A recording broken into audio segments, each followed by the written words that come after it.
Hey everyone, welcome to another episode of Huddle Up with Gus. I'm your host, former NFL quarterback Gus Frerotte, and welcome to the new 1631 Digital News Studio. You know, some people say, no news is good news. Well, I say to those people, you've never read 1631digitalnews.com. Go to 1631digitalnews.com to get your latest news, sports, music, and entertainment. And maybe even listen to your favorite podcast, Huddle Up with Gus. Check it out today at www.1631digitalnews.com. Huddle Up with Gus is brought to you by Vegas Sports Advantage. Clients of Vegas Sports Advantage are winning big in 2021, and you can be a part of the winning too. As of June 1st, $100 bettors are up $3,700. $500 bettors are up $18,500, and $1,000 bettors are up $37,000, and $5,000 bettors are up $185,000. Become a client today by clicking the link in the description below, and use promo code HUDDLEUP to take 25% off your package today, thanks to our partnership. Welcome to what surely will be a doozy of a matchup right here, sports fans. Whether your game is on the gridiron, at the diamond, or on the links, we can only say, welcome to this week's Huddle Up with Gus. 15-year NFL quarterback Gus Frerotte, passion for sports, has taken him on the field and behind the benches, playing for 7 NFL franchises with 114 TDs under his belt. Gus knows who the players are and how the games are won. It's not every day you get to hang out with an NFL quarterback, huh? Okay, sports fans, from the decked out and plush 1631 digital studios, it's kickoff time. So snap your chin straps on and get ready to huddle up with Gus. Strange variety, but again, a big play to Leslie. I want to ask you the question of basically how you fell in love with sports and when that happened for you. Well, interestingly, I grew up down the street from Kyle Gifford, and we played Pee Wee football starting in 3rd grade, and we went all the way through high school together. And he happened to be the son of the great Frank Gifford. Right. And so when we were kids growing up, he introduced us to ABC Sports, and we, even in high school, started doing little odd jobs for ABC at golf tournaments and whatnot. And then that worked into a career, because when I got to college, I didn't realize, mom wanted law school, and, I was going that route. And then all of a sudden, my junior year, I had been exposed to ABC Sports and production. And in the summer of my junior year, I talked to Frank, and he got me hooked up with ABC Sports doing Monday Night Football and, some other, and Monday Night Baseball, which existed then, and some golf tournaments. And that was when I got hooked. That's when I said, wow, this is like going to Disney World every day. And this is the life I want. And I just, when I got out of Brown, I just got, in a car and just started my little crusade to get a job. But I never got a job at ABC Sports. It took me like 9 months to land a full job. That was just freelance, Right. And and HBO was sitting there. It was really a small little company, and I applied for a job, and I was the second person hired in the sports department. That's crazy. So, and you have a brother, right, Michael? Yes, I do. Yeah. So did you and Mike, are you close in age? No, he's 4 years older. I idolized him as he was a football player, and I did everything he did. And he went on to go into the entertainment division of our world. And he did MacGyver for 15 years and did another show with Richard Dean Anderson as well. Yeah. Well, I was going to ask you, back in the day, I always talk about this with all of our guests, and because it doesn't happen much today, like you just left the house and you went and played, and you talked about it going with Kyle Gifford, that you just went out in the streets and you played football and you played every other sport. So what sports did you end up playing in high school? So in high school, I played golf and football. That's an interesting mix. Huh? That's an interesting mix. And I played a little lacrosse in my sophomore year. And then when I got to Brown, I played one day of football, and I sat down with my buddy, Tony, who was my roommate, and I sat outside of the facility, and I said, you know what? I can't commit to this. I can't do this. And so I ended up playing golf my freshman year at Brown, but then I found rugby.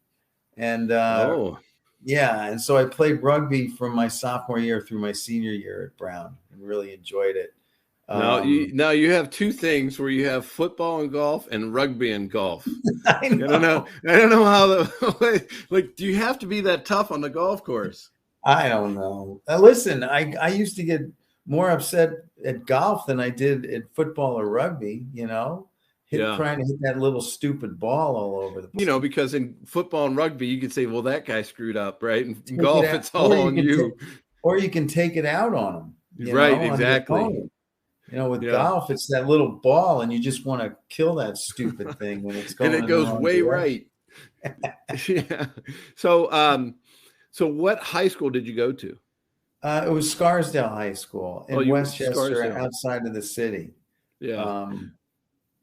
So that was, New York was huge was for lacrosse. Yeah. Yeah. Hotbed for lacrosse, but also, I grew up in the 60s. And in high school, I was out of there in 73. That was a really interesting time to be in New York in sports. My dad got season tickets to the Jets because he couldn't get Giant tickets, even though he knew the head coach of the Giants. There was a 30,000 person waiting list for tickets. And so he got Jet home tickets when Shea Stadium opened. And then 2 years after that, they spent $407,000 and got this little known quarterback. I'm just kidding, named Joe Namath. And so I lived the Joe Namath life, went to every home game of Joe Willie through 72 when I went to college. Went back to a couple games after that. My dad kept the tickets. Section 407, all the way at the top, it was $6 a ticket. Wow. And nosebleeds. Yeah. And even at 13 years old, went to Super Bowl III, which which changed my life as well. What changed your life? Like, why did that change your life? Just because of the game or the atmosphere and the electricity you felt? No, I knew the importance of it. I lived AFL football, and it was an historic game that will never be duplicated because it was two leagues kind of going after each other. It wasn't two divisions. It was two leagues. And, the underdog AFL was just carried on its shoulders, and Joe Willie predicted it and did it. And being there, I felt it. It was magical. And I've done a number of things off of that historically, whether it's the history of the NFL, where I, talked about it a lot, and did a couple of other shows with Steve Sable and NFL Films that involved that game and that moment. But I think that left a big impression on me, that the storyline of that, I did the history of the AFL with John Madden for HBO. And I think a lot of that came from my experience, with the Jets. Yeah. So when you do these kind of things, like what you did with John Madden, is there a lot of direction going on? But I don't know. I wondered how that worked when you have somebody like Madden in there. Do you just kind of give him a theme and just say, go for it? Because he's just so well. He worked more like him being by our side in formulating the storyline. You outline when you're doing a documentary, you kind of have to figure out how you're going to tell that story from beginning, middle to end. And he was just he was an encyclopedia in terms of his knowledge of the entire AFL story from the beginning through the end in 1970. I mean, he lived the whole 10 years, and he felt the passion, and he understood what Al Davis and the Hunts were trying to do. Lamar Hunt, it's really the story of Lamar in many ways. It became. I tried to do a movie. And actually had a script written by a great writer named Jim Miller, and it never came to fruition. But it is a. I don't want to give it away as some other producer hearing this, Right. taking So my no, I idea, get it. But I actually spent time with Lamar Hunt, with Jim Miller, and we constructed the story, and it's a magical story.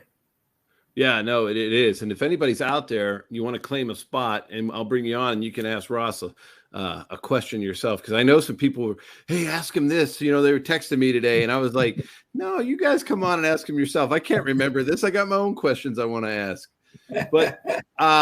But it is amazing. Can you remember, like, so sports it's such a big part of your life, and you remember going to those Jets games. Now, did you go to Yankee games, or were you a Mets guy? Yeah, I was a Yankee fan. I was as much a Met fan when I was growing up. I became a Yankee fan when I had kids, born in 1988, and they were in that prime position by 1995. They were of age where they could latch on, to the Derek Jeter, Mariano Rivera, Bernie Williams group, and ride 5 years, of going to Yankee Stadium for the World Series. So, that's how that worked. Do you think that, because when I watched I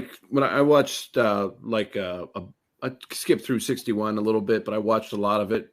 I'm a huge card collector, so like 1961 is my favorite set, and I try to collect that whole set. Should be. Yeah, I love that set. But watching 61 and seeing what it was like, because it was America's pastime. Now, as we've gone through and your kids have gone through, now it's like it's not anymore. So have you noticed that? Like, have your kids talked about that a little bit? Yeah. I mean, I think baseball was just part of your life. I remember flipping cards, in lunch at school. And by the way, when you flip cards, you lost cards and won cards. And I remember losing Mays and Mantle, the 61 Mantle card, and it's gone forever. I mean, I don't have anything. Well, you didn't realize what it was then, but you just knew it was a great player. No, but there was a passion and a romance to baseball. Yeah. And somehow over the years, I've seen it kind of flitter away for some reason. It was a generational romantic sport, which we captured in 1990 with When It Was a Game, the docu that we developed at HBO, which looked back at the game when it was this beautiful, rendition of a sport. And it had a simple kind of attitude, and there was a connection between the fan and the player. They used to ride subways together if it was New York. And there was just a beauty to it all. And I think we've lost a lot of that. And that's unfortunate. I mean, everyone complains about, the length of the games and how boring it is. And the modern viewer can't sit there for 3 hours. I think that's all hogwash. I think what's happened is, and this is for all of sports, and it works right into what I've done for 40 years. People have not allowed the content to kind of put the interest back into sports on television. Right. And what I mean by that is there were times at HBO along the way when we developed Hard Knocks or 24/7 or Follow, docs, where we injected a new kind of energy to different sports, whether it's the NHL or NFL, and I think that there's too much of that now. It doesn't feel special, and people like me aren't coming up with new concepts. So I'm putting the burden on myself a little bit to energize people again. Well, when you have that full access, like a lot of your sports reality and your documentaries, that access behind the scenes, what everybody wants. And like when I talk about the locker room and what it was like with the guys, the reporters don't have that same sense. I've talked to many guys like Peter King and people and I've had them on the show where they say, like when I first started, you could go to somebody's house and they would let you in and you'd ask them the conversation. Right now, that's like off to everyone. And I think that's kind of what takes it all starts with that, right? Every athlete is so protected now. I know. We did a Costa show last week, and Jerry Jones was our lead guest, and he gets it. I mean, this is his third time on Hard Knocks with the Dallas Cowboys last summer. And he kept talking about the transparency and how important it was to showcase the inner workings of the NFL to the public. I think, the more paranoid owners are or coaches are, the more distanced the viewer feels from the game. And I think if you can take people in the locker room, you can tell their stories from their homes. If you can kind of get into the emotion that you lived, you can really kind of do some wonderful things on television. Because I was watching Hard Knocks, and it was the Cowboys, and I coached Ezekiel Elliott in high school. And so Zeke was trying to find his room, like his hotel room or wherever they were staying. He couldn't find it. So he's walking on. And I was laughing. I'm like, that is so Zeke. That's exactly what he was like in high school. You know what I mean? Like, those kind of things are funny. And it really just brings people to like people, like the players. And there's so much other more than just them being something in fantasy football or like that. Yeah, I mean, I hounded the Jets. I had hounded my team, the Jets, for 2 years before I finally got them to do Hard Knocks. And it was at the time where they had hired Rex Ryan. And we knew, Sable and I knew, that as soon as we lit up the camera for him, because he wasn't going to change who he was, that it was just going to be unbelievable television. That would be a great one. And it was. It turned out to be one of the most revered Hard Knocks we ever did. He was at the core of it. Before I want Jonathan to come on and ask you a question, but before we do that, if you could go back and do one of those old teams and have Hard Knocks follow them around, who would you want that to be? No brainer. And Sable did it in the 60s. He put a camera and he put microphones on Vince Lombardi, and he shot Lombardi for basically a year with the idea of doing a documentary about him. Now, we did a Lombardi documentary. I called him one day and I just said, he picked up the phone. I was at HBO and I just said, I didn't even say hi. I just said Lombardi. And he goes, done. Let's do it. It's as easy as that.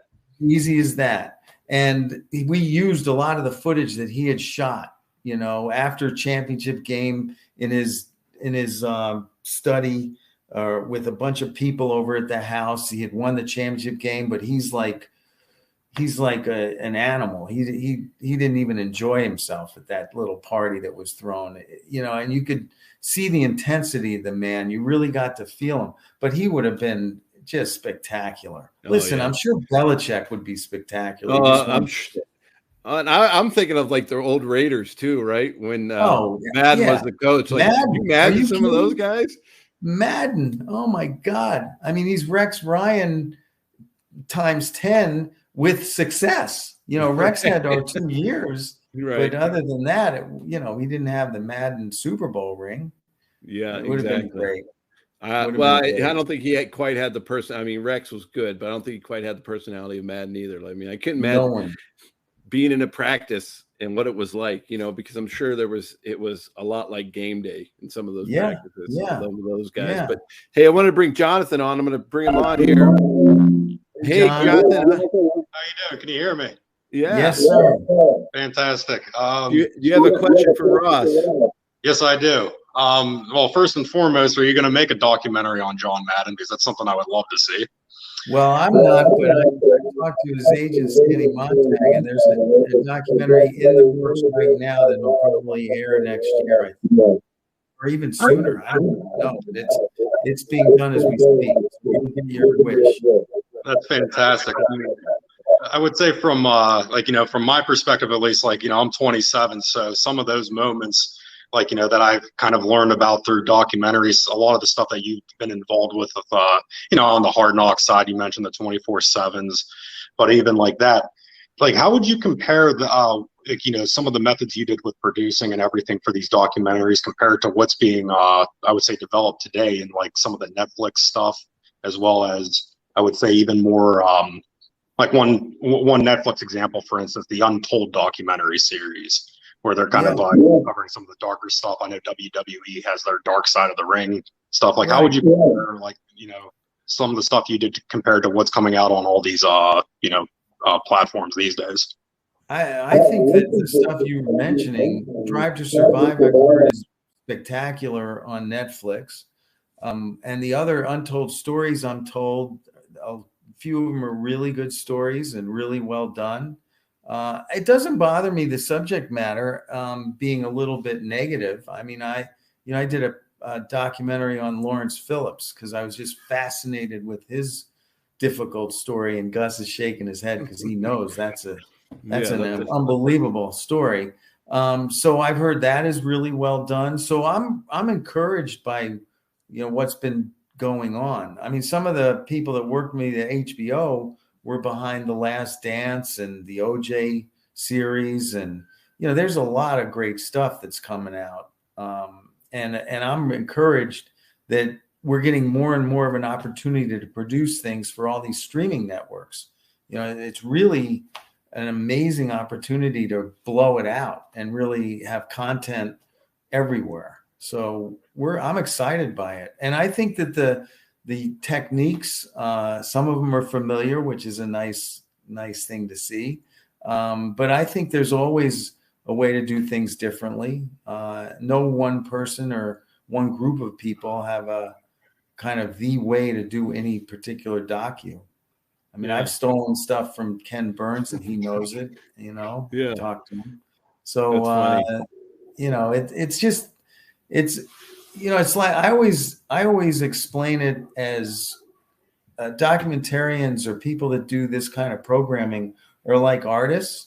They're given the palette and the paintbrushes, and then, the impressionists all looked at each other's art and said, well, that's an interesting technique. I'll use that.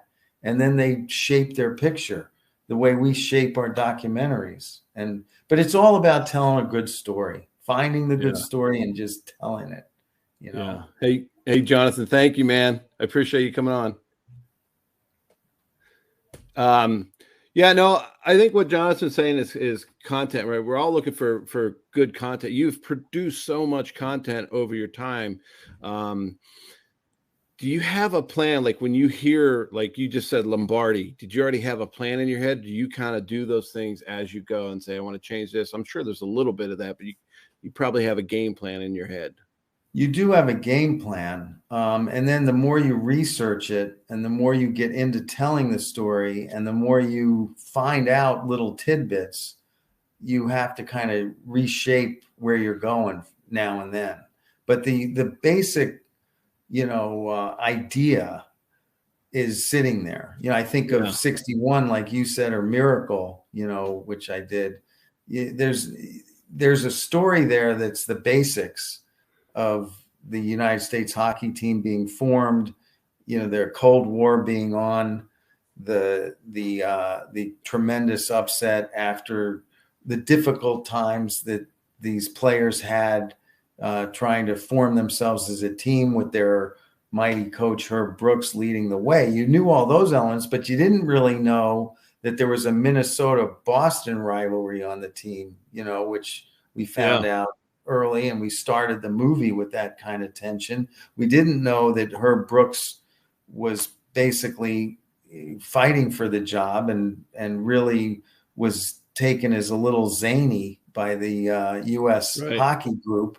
So you find out those things and you incorporate them when you see the drama, and that's what you do with everything.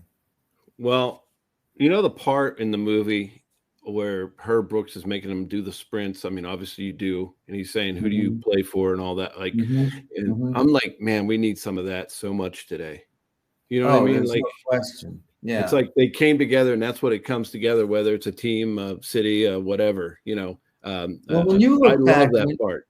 Yeah, I can turn that around with you because that scene was absolutely critical to the entire movie. And that was the scene where they gelled and came together, and it was a true story. I'd done a documentary on it, and we knew that they had turned the lights out and he was unsatisfied with this tie that they had over there in an exhibition game, and that he had basically had them do Herbies, they're called, back and forth on the rink, basically for an hour after they turned the lights out. And too good a story. But, you know, if you put it in the context of the overall story, then it becomes really important to the film or the docu that you're doing. So I'm sure that when let's say you had a successful season, there was one point in that season where you knew you were in a scene where this team's coming together, right? Yeah, and the thing about it wasn't always during game day. No. You know what I mean? It's those moments where you don't see, right? That nobody sees. Wasn't. Yeah. You know, and that's what's great about it. And there's something that brings every team together. It's a moment that you don't realize it until it's kind of, you've gone through and seen that we've kind of come over the hill. But imagine that I was talking to you. Let's say you were on that hockey team and I was talking to you about that story. I'd have to somehow remind you of that or draw that out of you in order to because you wouldn't even realize that scene of doing those sprints after, you know, the coach was supposed to shut down the practice. You wouldn't even realize that it was as significant as it was. And you might have just not left it out. Well, that's because every coach you've ever had made you do sprints, right? They were always, you know, like basketball, football, whatever it was. If they got mad, you were on the line and you were running. Like, so you were used to that as an athlete. And I can see how that would get overlooked because the bigger vision is to win a medal, right? To go on and represent the U.S. So I got Terry on here, which you know Terry, and her question is: you have produced 100+ sports documentaries. Which one is your favorite and why? And what is Floyd Mayweather like in person? Well, the first question is a difficult one because you know they're like all your kids, so you don't pick out one kid and say that's my favorite. So I have a list. When everyone asks me that question, I usually have a list of the 4 or 5 that are closest to my heart. One is we've talked about, which is Do You Believe in Miracles? Because that spawned the movie Miracle. So and I thought we really told that story well, Brian Hyland and others. Magic and Bird, I thought was beautifully told by Ezra Edelman, who directed it and went on to do the OJ series for ESPN. But that was a really well told story. When It Was a Game, which I encourage people, I think you can YouTube it even, really started it off for me in developing a style of how to produce a docu. Because before that, it was like you'd go do some interviews, you'd put some highlights together, and then you'd develop a story, and that's about it. But with When It Was a Game, I told you before, I stole a couple of ideas from Burns. He had done Civil War around that time in the late 80s. And so all of a sudden I got some ideas from him on, you know, putting Foley sound on old footage and doing readings from actors of old baseball writers. So I'm trying to say that one was one of my favorites only because I think we did something really special that will live for hundreds of years if people bother to watch it and don't forget about it. And then, I don't know, a couple of others come to mind. Certainly 61 and Miracle stand out. Yeah. They're not documentaries, but as you know, because they were movies, they stand out. Yeah. I love 61. And then one on the women who in 1999 beat China in the World Cup and really transformed women athletes in this country, the Brandi Chastain, Mia Hamm team, Julie Foudy. And I'm making a movie off of that for Netflix because it's such a great story. It is a great story. Now, so which one is your bad child? No, none of them are bad kids. I can't think of any. I think there are a couple that we could have done better. None of them broke curfew ever? No curfew on any of them. Actually, you work through the night. A lot of people work through the night on most of them. But the other thing on Mayweather, there's about 7 Mayweathers. First of all, he's the cleanest living boxer other than Marvin Hagler and that I've ever been around. And Marvin ended up having a little drug issue. But obviously Mayweather had some difficulties with women. So I don't want to excuse that behavior. Right. But a very personable, energetic, loyal, honorable guy who I got to know when he was 19 years old, I was in Las Vegas for a fight, and Al Heyman, who took over his career after Arum, had him come visit me when I just gotten the job in 2000 as the president of HBO Sports, because he knew that, Mayweather needed to meet me in order to be seen. And Mayweather was 19 years old and had just started. He came up to me, he goes, "Ross, I'm going to be the greatest fighter you've ever had on this network." Points his finger at me. 19 years old. I went, "Okay, Floyd, okay. We'll get you the opponents. We'll line them up, and you can prove that to me." Now, I had known he was a good fighter. Right. He had done some nice things, in the previous 2 years. I think he was about 20, maybe 18-0 or something. Was beating some pretty tough opponents, even at a young age. Maybe he was 21. And he just said that to me. And then we had this wonderful relationship. When I left HBO, I helped get him over to Showtime and worked with him at Showtime. So we kept a very, very good relationship, right? Yeah. Right the way through. And watching 24/7, the one part, you guys showed how he gives back to the community too. He's, he following him in the car, going to different spots. He's big about that. Yes, he is big about that. He has a big heart. He loves people, about as sociable as anyone you'll ever meet. The other great thing is that, he got a lot of grief for not fighting the great ones. He ended up fighting most of the great ones in his time and beat them all. I think over time, people will start to respect how great a fighter he truly was. Well, a lot of times when you see the news and things, they're showing problems he's had, or his like, hey, it's about the money and all that, right? And I think that's a persona that he plays for, that people want to fight him. Like, that's how he keeps that.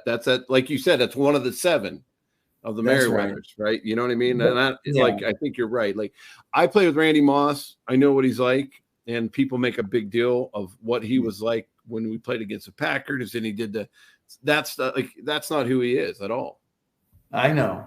And actually, he's showing that now on television. Right. The kind of honorable, good, solid person he is. Right. But sometimes the image gets bigger. And, Floyd did it. 24/7 lit him up. He wouldn't have been Floyd Mayweather if we hadn't concocted that series. And we didn't even know. We knew he was a great character. We thought De La Hoya was the bigger personality. Then that show hits the air and it took over the American public's imagination. Yeah, and all of a sudden we had all these young kids that were attracted to boxing. That's what I said about content possibly energizing a sport if it's done right and it hits right. That 24/7 was revolutionary. That really lit up the All Access. That and Hard Knocks, when we premiered that in 2000, lit up the whole Access world that we live in. Well, like Hard Knocks, I watch a little bit of it. I don't watch it all because I've done it for a long time, but my sons love it. Like, everybody I know loves to watch it. So that's it's a great show, and it just takes people into the background of what happens day in and day out. Yeah, day in and day out, which is awesome. Yeah. So I got Devin on here. Devin, as I call him, Moose. Moose wants to know what was it like to work with Liv Schreiber, and was his narration inspired by John Facenda? Yeah, well, he wouldn't say that his narration is inspired by John Facenda. I would say, Devin, you have identified the 2 greatest narrators in the history of sports television. I grew up with Facenda, and it was funny in the mid 90s. And by the way, it was in anticipation of doing the history of the AFL documentary. I'm sitting in my living room, and I didn't have a narrator for our docus at that point. And I was looking for the right narrator. And I was watching a series called The History of Rock and Roll on PBS, which I wouldn't normally watch. So I don't even know why I was watching it. And I'm hearing this voice, and I'm going, my God, what a great narrator that is. And I'm thinking, this is the guy. I'm getting him for AFL. I wait for the credits, and it's Liev Schreiber. I dig it out the next day, and I look for his agent, call his agent, say, I really want to use Liev. He hadn't even done any movies of note at that point. Right. I thought he was 60 years old. I thought he was John Facenda reincarnated at 60. And so the next week we're doing the narration, and he comes into the office. He comes walking down the hall. In those days, you could smoke a cigarette. He'd smoke cigarettes in those days. He's 26 years old. And I said, "You're Liev Schreiber?"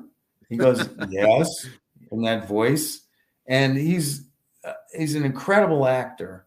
And it was clear then that I had found gold. And at HBO, he literally did any docu I could find for him. I mean, he did most or all of them. There were exceptions where some producer would say to me, "I'd really like to use, this voice or that voice." We did the history of women in sports, and I used someone else, Susan Ebersol's wife, Susan St. James, actually did that. Oh, right, but my point is that he was gold. There's no one. Look, I use a lot of different narrators now. There have been moments in the last 10 years since I left HBO where I've tried to get Liev to do a couple of things. It just hasn't worked out. But now I think we're on the cusp of getting back together and doing some. Yeah, it would be wonderful. But back to the original Devin answer is, I don't think Liev was inspired by John Facenda, but I was inspired by both of them. Right. They just had they have that voice that just keeps you engaged in what you're listening to. You know what I mean?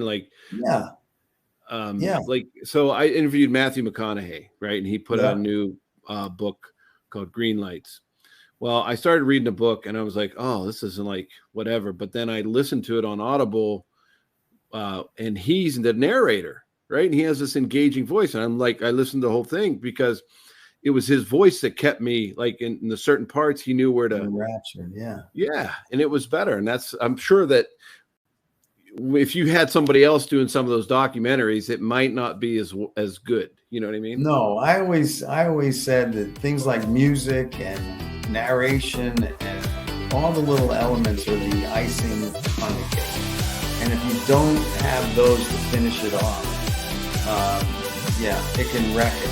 And I mean, I've used narrators in the past who didn't do a good job. Have current events affected the ability for you to pay your bills? Has your credit card debt overwhelmed you? Has your income decreased because you're working less, or have you lost your job? Credit Card of America may be able to help you find a solution to this problem. We offer a free, no-obligation consultation to learn how you can cut your payments by up to half and potentially lower your interest down to zero. Credit Card of America is an A+ rated nonprofit company that will work on your behalf. Credit Card of America is licensed in all 50 states and has counseled over 1 million consumers struggling with debt just like you. Let us help you analyze and prioritize your debt, negotiate with your creditors to reduce interest and payments, set up one affordable monthly payment, and provide ongoing education and support. Call now for a free no-obligation consultation and learn how you can become debt-free. Call 800-725-8904. That's 800-725-8904. 800-725-8904.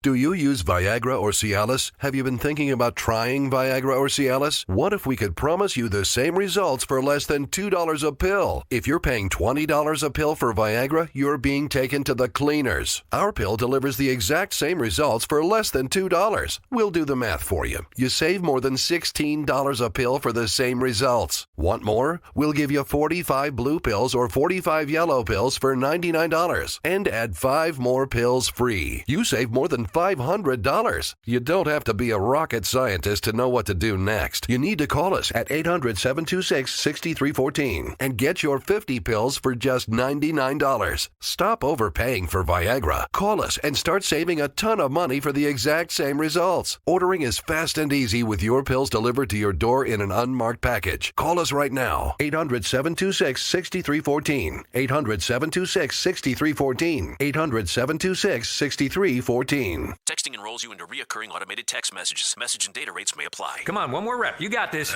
10. There it is. Nice work, man. You're a beast. Thanks, man. I feel better than I have in years. And I got to tell you, taking Nugenix makes a huge difference for me. Nugenix? That's the testosterone booster with TV ads with Frank Thomas. The big hurt, right? Oh, yeah. The patented key ingredient is testofen, which helps boost free testosterone levels and increase lean muscle mass. Well, it's clearly working for you. Hey, are they still giving out complimentary bottles for people to try for themselves? Yeah, Nugenix is a great way to increase lean muscle and feel stronger with more energy and endurance. Man, I need to get a complimentary bottle of Nugenix. No problem. You just got to send them a text. Text GRIT to 42424 right now for your complimentary bottle of Nugenix, the #1 selling free testosterone booster at GNC. Plus, text now and we'll include a bottle of new Nugenix Thermo, our most powerful fat incinerator ever, to help get you back into shape fast, absolutely free. Text GRIT to 42424. That's GRIT to 42424.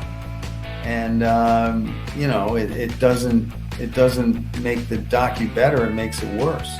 Yeah. By the same token, Jeffrey Wright, who I've used, is incredible and lifts the docu up another level. Yeah, that's amazing. So just depends.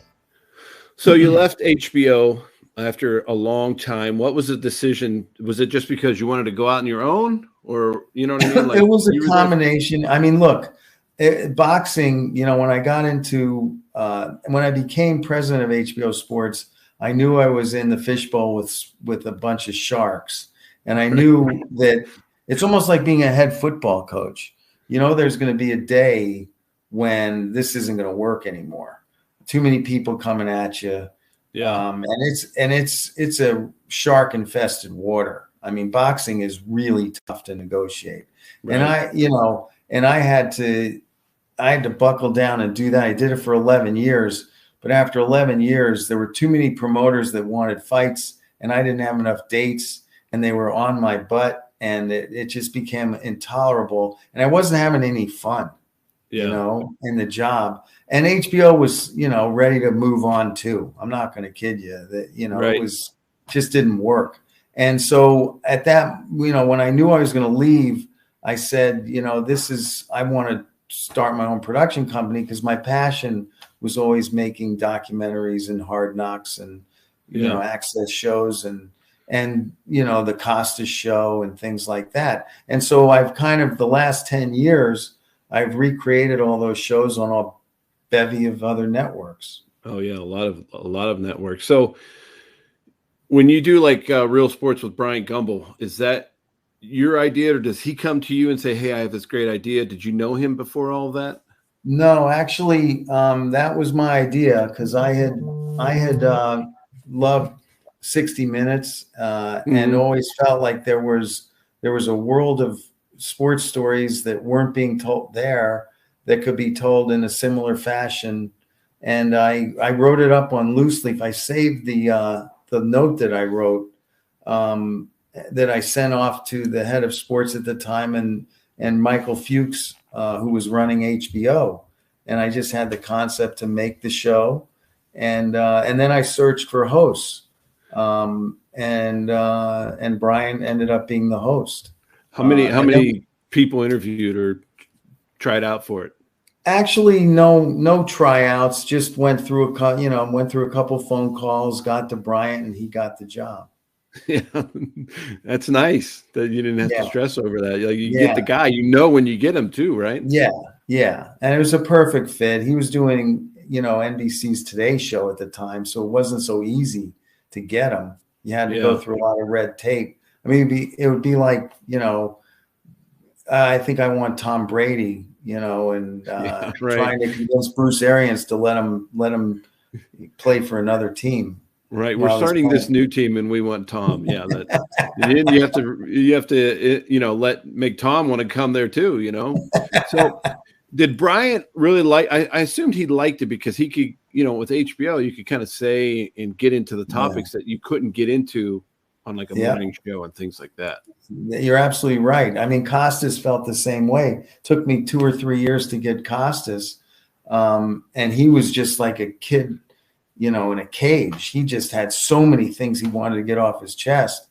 And you're right. I mean, Bryant felt similarly, I think, although, he was pretty bold on the Today Show, and it wasn't about sports, and he still had his passion for sports. So it fit to come to real sports.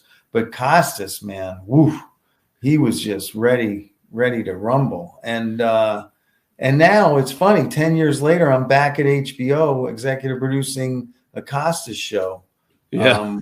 And it's the same thing. He's been bottled up for another 10 years. And now he's coming on like lightning and teeing it up every 3 or 4 months with some big name guests and talking about a lot of tough issues. Yeah, there are a lot of tough issues today in sports, right? We see them all the time. How old was he when he interviewed Mickey Mantle? How long? What year was that interview? Mid-90s. So mid-90s, he interviewed Mantle just before he died, probably a year or two. When I got to know Mantle, he was sober for those 2 years. He interviewed him right at the right time because Mickey had just gotten sober. He hadn't gotten the liver cancer. So, but Bob, and his son had just passed too, right? His son, Mickey's son. Mickey's son had passed. Right? Yeah. It was a very difficult life for Mickey. It was, that's why the 61 was so important, to kind of understand who he was. A guy with a huge heart, loved people, just had demons, just, it was sad. But at the end, I always felt we ended up doing a docu on him. At the very end, once he had gotten sober, his life kind of became beautiful again. He reconnected with his boys, and in a good way, and he had resolved who he was and ended up dying, with a lot of dignity and being loved by all. Yeah, and I mean, you talk about Bob Costas and sitting with a legend and asking him tough questions. I mean, Bob was right in there doing that. Oh my God. I've seen it. I've seen it time and again with Bob. It's unbelievable. It's unbelievable. I've never seen there's no greater interviewer in the history of television. Forget sports, as far as I'm concerned. Oprah does great. I grant that. And Barbara Walters was great. There have been great interviewers. I'm sure Edward R. Murrow in his day was great. But geez, Costas, he asked the toughest questions.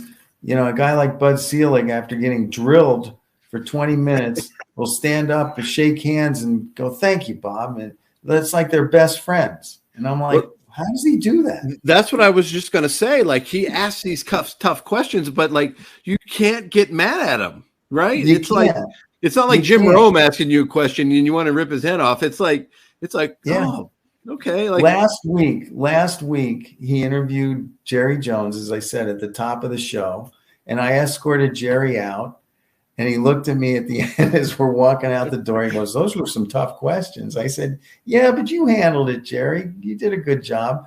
And that's the 5th or 6th time we've interviewed Jerry. Bob has interviewed him, and he'll come back. Because, first of all, you have to have the attitude that you're not scared of Bob Costas' questions. And if you're smart and you're Jerry, you can answer. You have an answer. The key is to have an answer. Right. And I don't think that, like, when Bob asks the questions, there's not like an evil or something behind it. Right. You know what I mean? Like, yes, I did something wrong. And sometimes they just want to dig at you. I've had things happen in my career that people don't let go, and you do get angry. But I would, but you can watch Bob in his interviews. People don't get like that with him. You know what? And we're finding also after all these years is there's an honor to being interviewed by him. People will do the interview just because it's Bob Costas, and they feel honored by it. I remember when I was just starting out at ABC Sports, Cosell had that. Yeah. Where if you were being interviewed, whether John Carlos, Tommy Smith, or Muhammad Ali, or, Bill Russell, if you were being interviewed by Howard, that was an honor. And so he would ask all those tough questions, just like Bob. Yeah. And he did have an edge, but it was such an honor to be, with him. I don't know. I think his voice just kind of lulled you away. Like, was that a tough question? I'm not sure. Right? That's kind of like in your head, you're going through that stuff. So then you start your production company. And then how long into your production company before you started like kind of venturing out again into really helping all these other companies? Because from what I saw, it's like HBO Sports. You start your production company. You're trying to expand what you're, all of a sudden you don't have those restraints anymore. You can go wherever you want. And then you start doing all these other I companies. Immediately jumped in with NBC. Mark Lazarus took me in, gave me a deal. Showtime was a year later.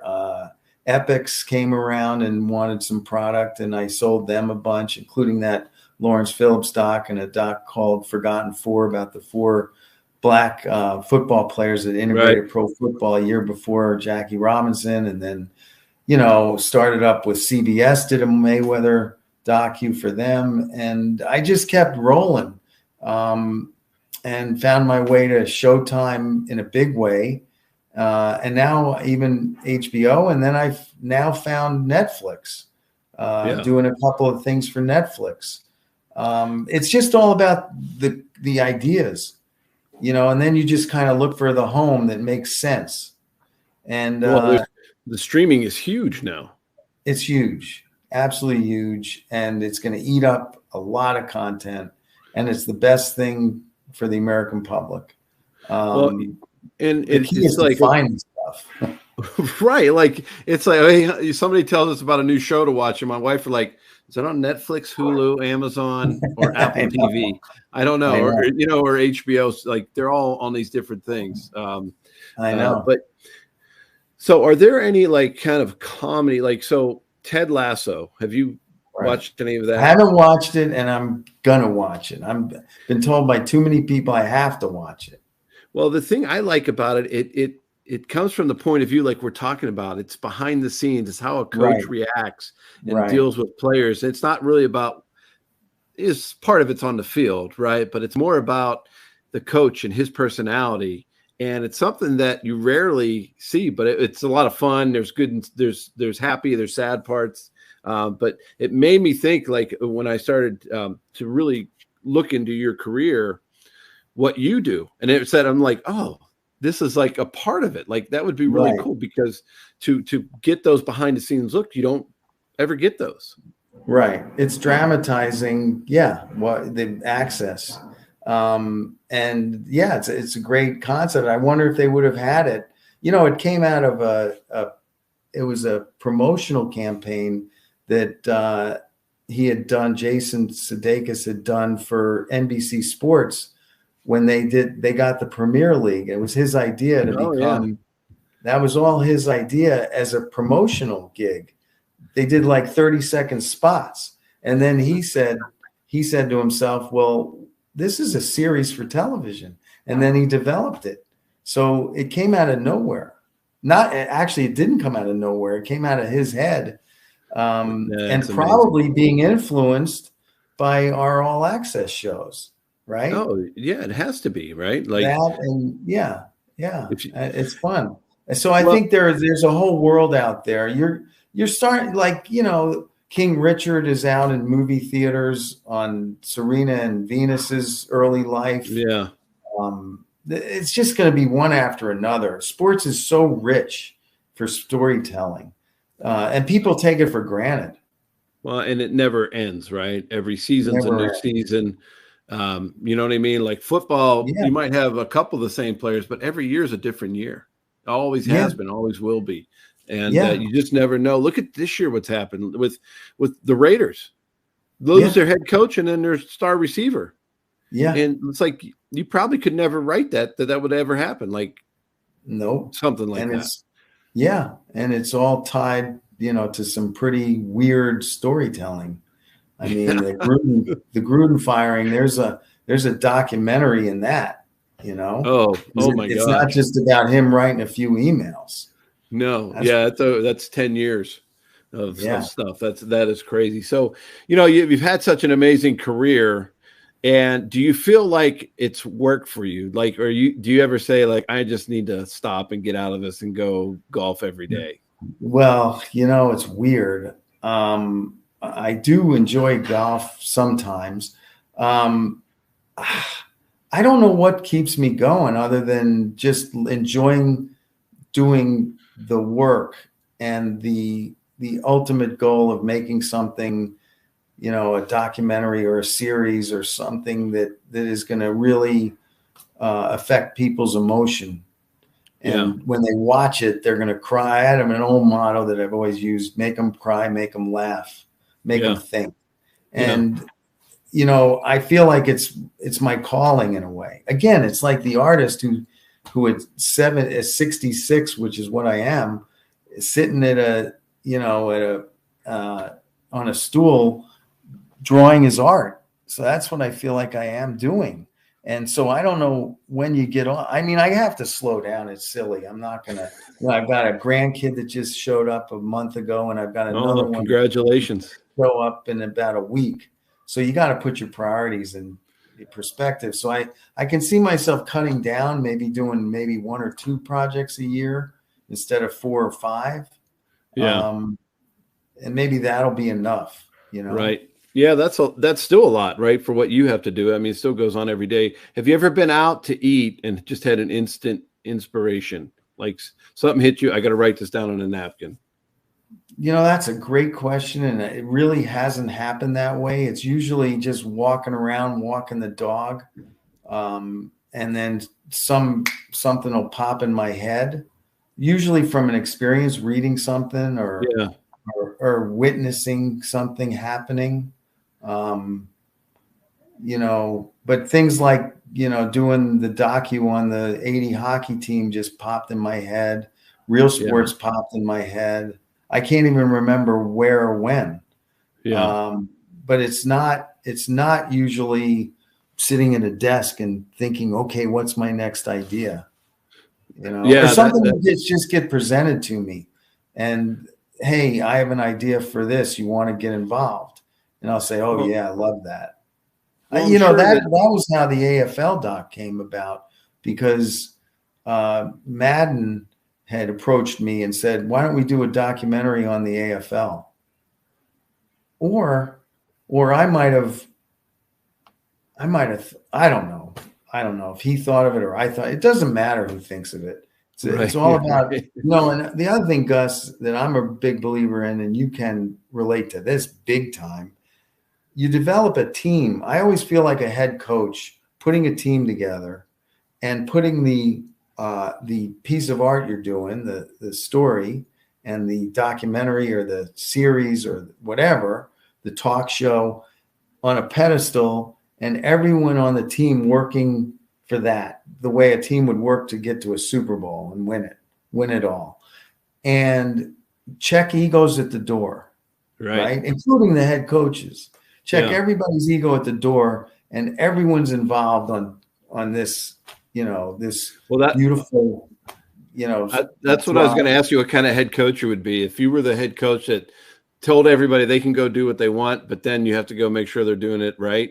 Or do you say, I trust you guys and go ahead and do it, and then we're going to put it in there? But you know what I found out after all these years? You got to find the best offensive coordinator, best defensive coordinator. You got to find the best people, right, in every position.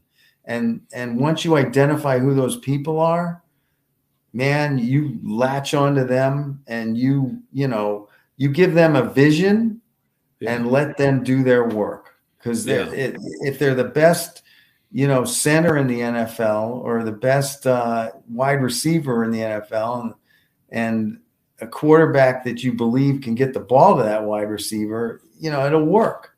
It'll all work. And so for me, it's like getting the best shooter, the best editor, the best musician to do the original score, the best narrator, if it's Liev, to narrate it, putting that whole group together, just like a head coach does. Right. Right. So what's your next project? What's something that you haven't done? Like, have you done rugby? Because you played it. So no, never did a thing on rugby. Maybe that's an idea. You know what? You can steal it from me. But no, I love like what's their name down in New Zealand? New Zealand? Is it the Blacks? Like, you know what I mean? Yeah, they do All Blacks. The All Blacks. Yeah. They do the dance before. Yes. And that is like one of my that is one of my favorite things to watch. Yeah. Well, there's a culture to rugby that people aren't aware of, and the rugby has wanted to go behind the scenes. I've been approached once, but yeah, that's a great concept. So there, things like that'll pop up. If I have a passion for it, then I'll start listening and going, that's an interesting idea. Well, I can just see like at the end in the credits, like produced by Ross Greenburg, and then here comes your rugby picture up from when you were in Brown.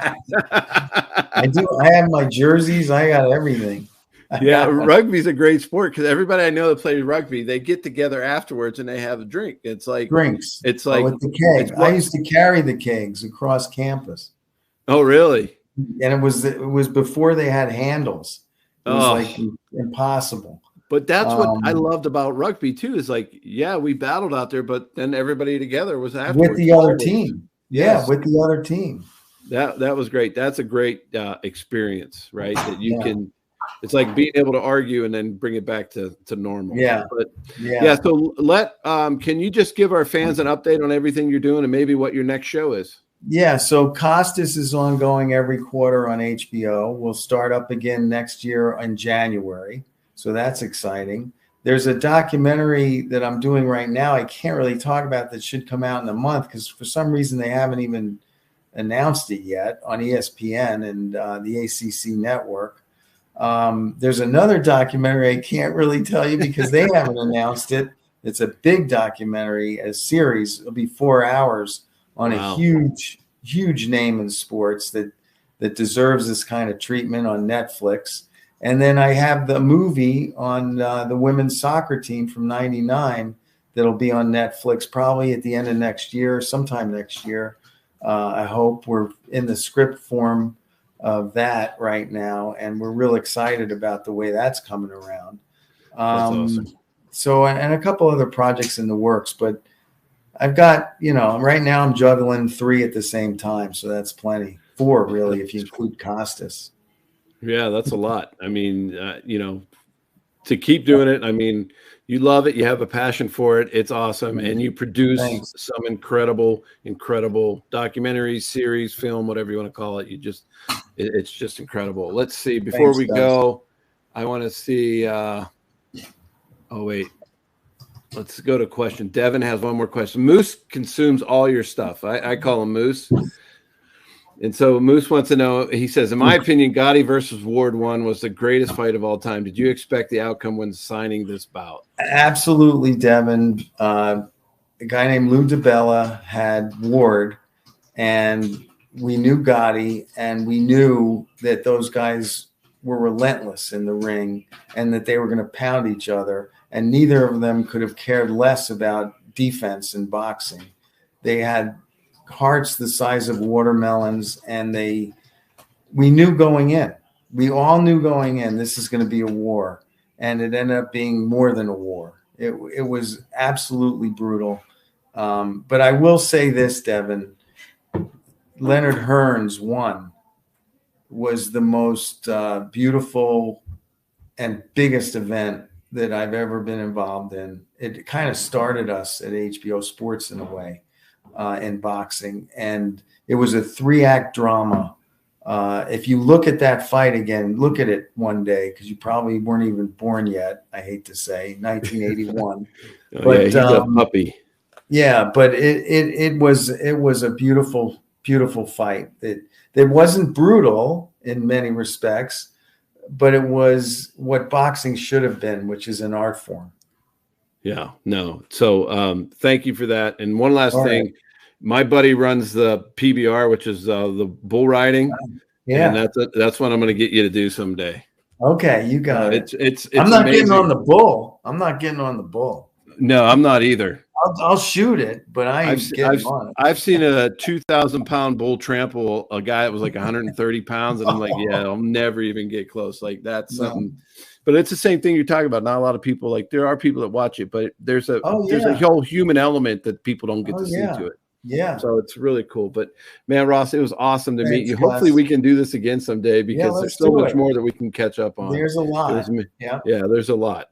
And next time we'll have even more fun. So thank you for joining me. Okay. Thank you. Had a lot of fun. All right. Appreciate it. Hey, everyone. That's another episode of Huddle Up with Gus. I want to thank Super Events. I want to thank Sounder FM. And I want to thank all my sponsors, Credit Guard, the Little Blue Pill, which is Viagra, Nugenics, 1631 Digital News. Thank you. And also Vegas Sports Advantage. Use my code Huddle Up and save 20% and hopefully go win yourself some money. So Ross, thank you again. Everyone, thank you for joining me. Thank you for coming on. You got a question from our audience. And I thought it was a great show, so I appreciate you so much for joining us. Thanks. All right. See you, everyone. Thanks, guys. And that's a wrap, sports fans. Thanks for joining in the fun at the 1631 Digital Studios for another action-packed Huddle Up with Gus, featuring 15-year NFL quarterback Gus Frerotte. Huddle Up with Gus is proudly produced by 1631 Digital Media and is available on Apple Music,